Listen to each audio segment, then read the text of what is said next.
1. Dick Whittington and his cat.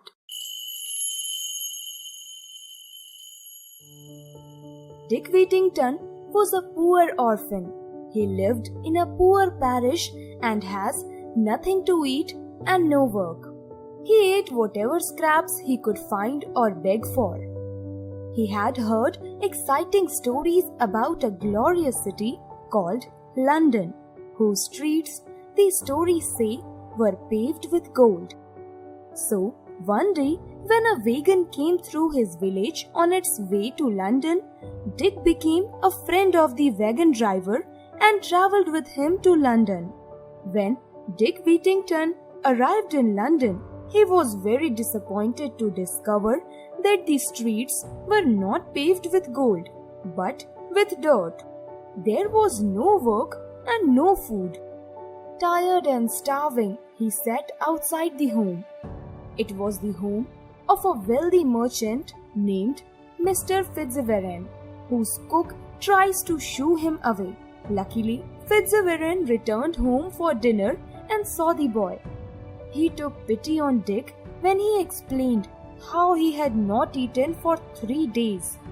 Fitzwarren fed him and gave him employment as the cook's assistant. The cook did not like Dick Whittington and made his life miserable, scolding him and beating him. Alice, the merchant's daughter, told the cook to stop mistreating Dick. Dick slept in a small room which was overrun with mice and rats. When Dick earned a penny for shining a man's shoes, he bought a cat from a girl, and the cat solved the rat infestation problem for him.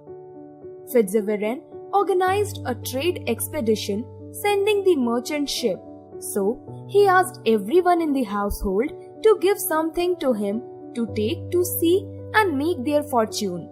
But as Dick Whittington only had his cat, he parted with that and sent it to sea. The cook was annoyed that Alice and others in the house were showing the orphan boy such kindness. He started taunting him for sending his cat to sea to make his fortune for him. Poor Dick decided to leave London. He packed his few belongings and left the merchant's house. He reached Highgate Hill, where he sat down and rested on a stone.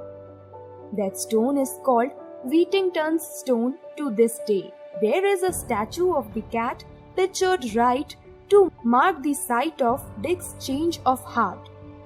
Dick heard the bells of Bow Church in Cheapside ringing, and he thought they were saying to him, "Turn again, Whittington, Lord Mayor of London."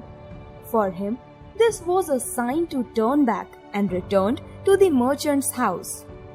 Meanwhile, Dick Whittington's cat proved resourceful on the ship's voyage to North Africa.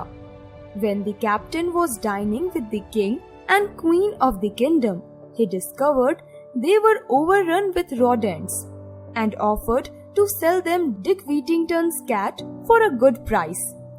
When the cat came in and proved what a good mouser she was, the king and queen saw that she and her kittens would prove invaluable to their kingdom.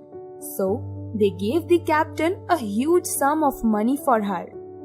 The captain arrived back in London. He told the merchant about the huge fortune he had received for Dick Whittington's cat. The merchant insisted that Dick should keep all of the money. Now, Dick became a gentleman. Dick was too kind-hearted to keep every penny, so he made a gift to everyone. Alice, the merchant's daughter, and even the cook who had beaten him. Mr. Fitzwarren proposed that Dick and his daughter should marry, which they did. Dick Whittington became Lord Mayor of London 3 times, and he was knighted by the King Henry V.